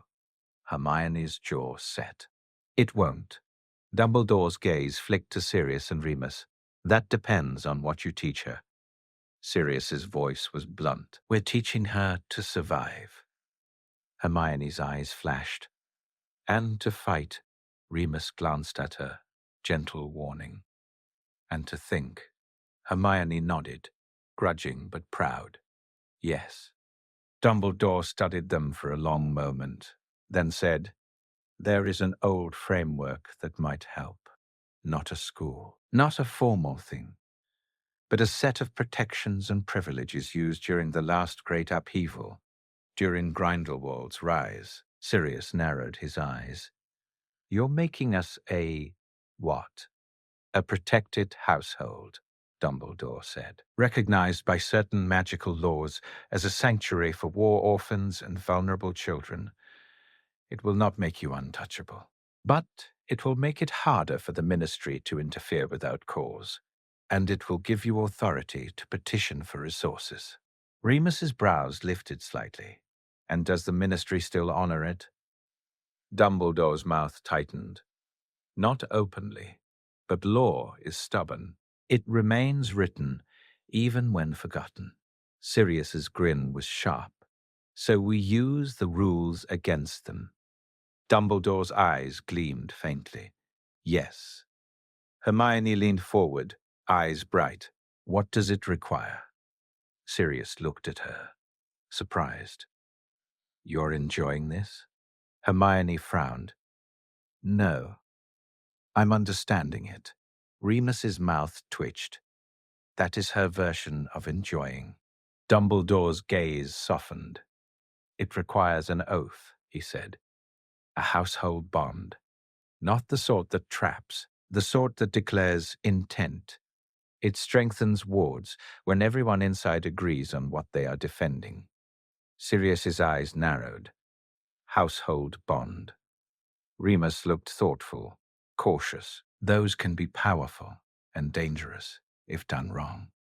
Dumbledore nodded, which is why I would not suggest it if I did not believe you were capable of doing it safely. Sirius scoffed. You're putting a lot of faith in us. Dumbledore's voice was quiet. You have already earned it. The room fell silent. Harry made a small sound in his sleep, a soft sigh like a feather settling. Hermione watched him with a strange, protective intensity. Sirius looked at Remus. Remus met his gaze. There were words that should have been said. About fear, about responsibility, about what it meant to bind a home together when the world wanted to tear it apart. But Sirius had never been good at speeches. He nodded once. Do it, Sirius said. Remus exhaled slowly, then nodded as well. All right. I can be part of it? Dumbledore looked at Remus and Sirius, then back to Hermione. Only if they wish it. Hermione's gaze snapped to Sirius, then Remus, searching, urgent. Sirius felt the old instinct to keep things simple, to keep the circle small, to protect by controlling. But he remembered Selwyn's voice. You cannot stay here forever. This is a hiding place, not a future. A future required belonging. Sirius looked at Hermione. Yeah, Sirius said quietly. You can. Hermione's breath caught. She blinked fast, as if refusing tears out of sheer principle. Then she nodded, too hard. Good, she said, voice thick, because I'm not going anywhere. They made the bond that night. Dumbledore drew the runes in chalk on the wooden floor of the sitting room, a circle within a circle, old symbols that felt like they belonged in stones older than Hogwarts. The air grew still as he worked, the fire crackling softer, like it was listening. Remus stood within the circle, pale but steady. Sirius stood opposite him, shoulders squared. Hermione stood between them and Harry's basket, small but rigid with determination, hands clasped so tightly her knuckles were white. Dumbledore spoke quietly, not chanting, not performing, but guiding. This is not ownership, he said. This is not control. This is declaration. He looked at Sirius first. Sirius Black, do you declare this child, Harry James Potter, under your protection, your care, your home? Sirius's throat tightened. He glanced at Harry. I do, Sirius said, voice rough, with everything I am. The runes flared faintly, as if approving. Dumbledore turned to Remus. Remus John Lupin, do you declare yourself part of this household, bound not by blood but by choice? Remus swallowed. His gaze flicked to Sirius, then to Hermione, then to Harry. I do, Remus said quietly, with everything I have. The air warmed slightly, like the house itself had inhaled. Dumbledore looked at Hermione. Hermione lifted her chin. I'm not old enough, she said quickly. Am I, legally? Always with the legality. Dumbledore's eyes softened. You are old enough to choose your intent, he said. Hermione Jean Granger, do you accept this home? And do you vow to protect those within it as they protect you? Hermione swallowed hard. She glanced at her parents in her mind, at the memory of her father walking away into fog, at the ache that had sat in her chest since. Then she looked at Sirius and Remus and Harry, and her eyes shone with fierce conviction. I do, Hermione said, and I'll be good at it. The runes flared brighter at that, a soft golden shimmer that rose like heat and then sank into the floorboards, into the walls, into the very bones of the house. Sirius felt it settle around him, not like chains, but like a cloak, a home that recognized its own. Dumbledore exhaled slowly. It is done. For a moment, nothing happened. Then the wards around the house hummed, deeper, steadier. The air felt thicker, but in a comforting way, like a blanket pulled up around shoulders. Hermione blinked, startled. I felt that. Remus nodded, voice quiet. So did I. Sirius looked toward the front door, instinctively checking for the usual sense of vulnerability. It was still there. He wasn't naive. But it was less, as if the house now had teeth. Dumbledore gathered the chalk with a flick of his wand. "This will not stop Selwyn," he said softly, "or Bellatrix, or whoever watches. But it will make it harder for them to slip in unnoticed. And it will make it easier for you to stand legally as guardians, not merely fugitives in a hidden house." Sirius's mouth twisted. "And what do we do about Selwyn?" Dumbledore's eyes sharpened. "We expose him," he said, "not by dueling in the mist, but by dragging him into light. He believes he can work quietly because the ministry is overwhelmed. We will make his movements visible." Remus's tone was cautious. "How?" Dumbledore tapped the parchment bundle. "This list. Names. Associations. I will share it with those in the ministry I trust. Not many, but enough. And Sirius, you will need to be seen." Sirius's jaw tightened. "I don't want." "I know," Dumbledore said gently, "but hiding forever makes you weaker.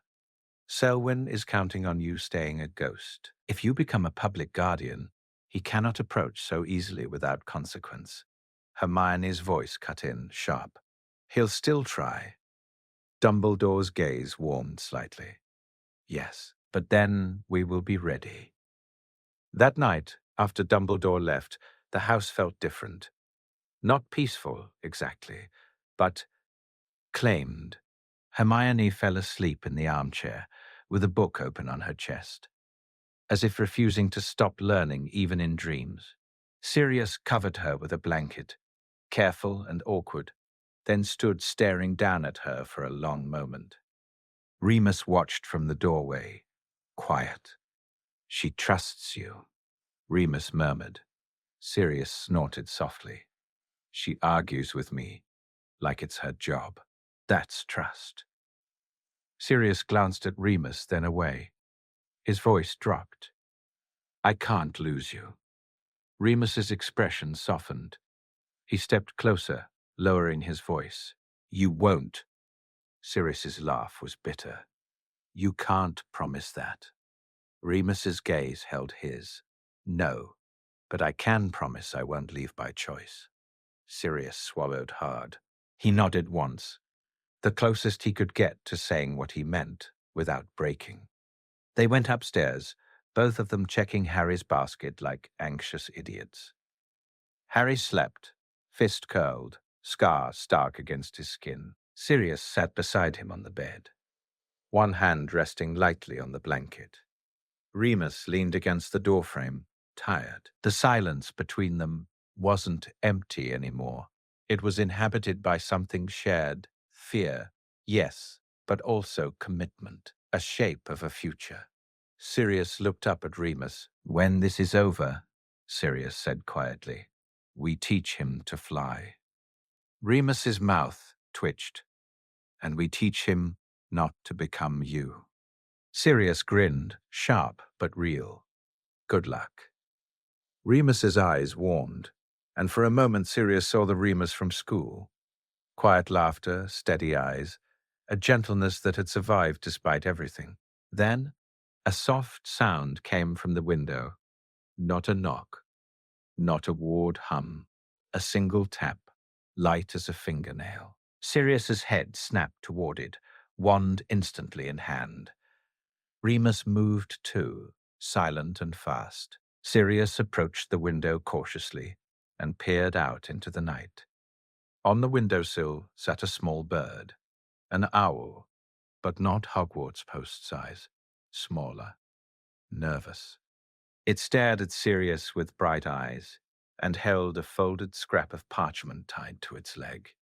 Sirius's stomach tightened. That's not ours. Remus's jaw clenched. No. Sirius opened the window a crack, snatched the parchment, and shooed the owl away. The bird vanished into the dark. Sirius unfolded the paper.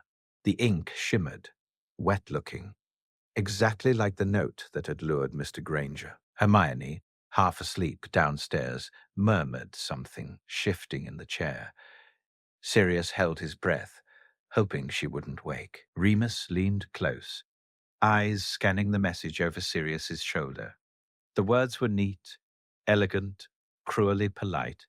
You've built a lovely little family. Let's see how long it lasts. Sirius's hands tightened so hard the parchment crumpled. Remus's voice was quiet, controlled. He's watching. Let him. Remus's gaze flicked to Harry, to the sleeping child, then back to Sirius. This is only the beginning. Sirius looked down at the message again, then at the dark window, then at the steady rise and fall of Harry's breath. He felt the house around them, words humming with new strength, floorboards holding old magic, walls that now recognized 3 protectors and 2 children as its heart. Sirius's voice dropped to a vow that felt like iron. Then we bite back, and in the quiet of the hidden house, with the world circling like wolves beyond the mist, Sirius Black and Remus Lupin stayed exactly where they were. Not as fugitives, not as broken survivors, but as guardians, as family, as the kind of home the dark didn't know how to swallow.